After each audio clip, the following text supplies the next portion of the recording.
Hello everyone, Jeff the Green Review. The fact that water is not like almost any other chemical makes the climate on Earth different. The heat capacity of water is high compared to other common materials.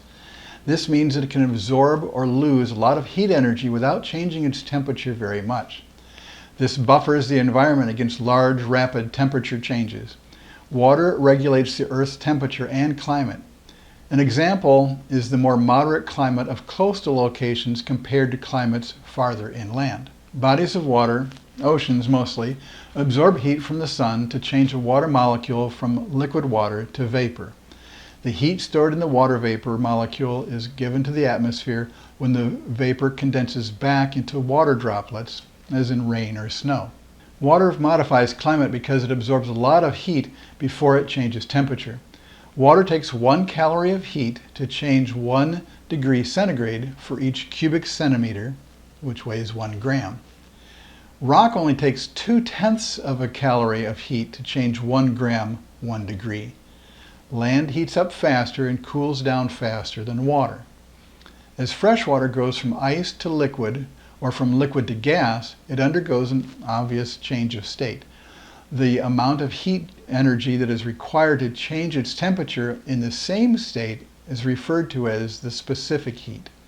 Specific heat is the amount of heat energy required to raise 1 gram of an object's temperature 1 degree centigrade, and it's expressed in calories. A calorie is defined as the amount of heat required to raise the temperature of 1 gram of liquid water 1 degree centigrade. The specific heat of liquid water is 1 calorie.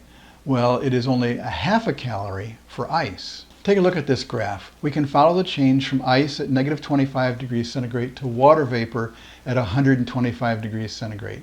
In order to get the ice to the melting temperature, it requires 25 degrees up at a half a calorie each, about 13 calories. To change from ice at 0 degrees to water at 0 degrees requires an additional 80 calories, which is called the heat of fusion or the heat of melting.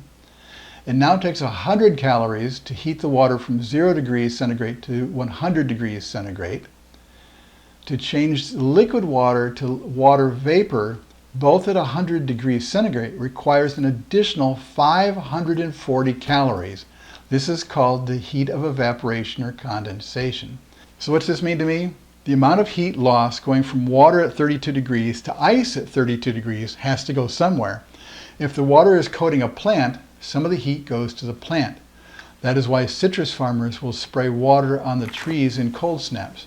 After the ice forms in the plant, it gives some protection to the plant from even colder air temperatures. Another, what's this mean to me?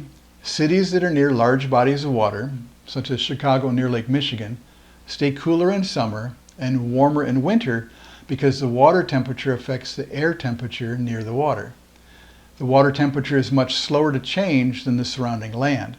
As the water gives up or takes on heat, it affects the air temperature over the surrounding land. Water is used to cool greenhouses and other areas. Water sprayed on the floor of the greenhouse pulls heat out of the floor as it evaporates. You may have seen water mist sprayed in the air to cool recreation areas using the same principle. In dry climates, air conditioning is often done with evaporating coolers. They're also used in greenhouses. Another, what's this mean to me?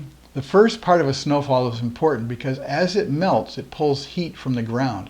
The rest of the snowfall can stick because the ground is now cold enough to accept the ice without melting it. Another, what's this mean to me? Because water runs into sewers and not into the ground in urban areas, and because there are fewer plants transpiring water into the air, urban areas are less humid than surrounding rural areas. And how about this little fun fact? Specific heat explains why it appears to take so long to boil water on the stove when it seems about to boil. If we had a constant heat under a pot, raising the water temperature from, say, 20 degrees centigrade to 100 degrees, in 4 minutes, it would take another 6 minutes and 45 seconds to actually boil the water. And here's another fun fact. Ice is 8.3% less dense as water because of the wider angle of the molecule bonds in solid ice compared to liquid and gaseous water. So it floats with 92% of it below the surface.